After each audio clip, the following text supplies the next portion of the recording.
Oke guys, kita udah di dalam pengantaran. Kita langsung aja ke pencet ke tentang ponsel ini ya guys.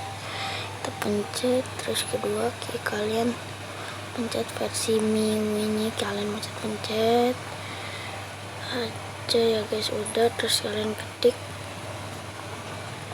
opsi pengembang.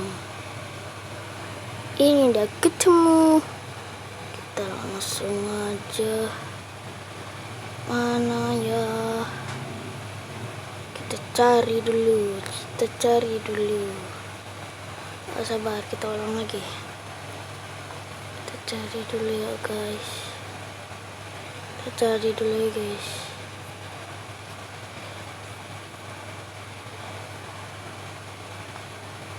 Ini dia lebar terkecil. Kalian mau beberapa setelah kalian ya guys.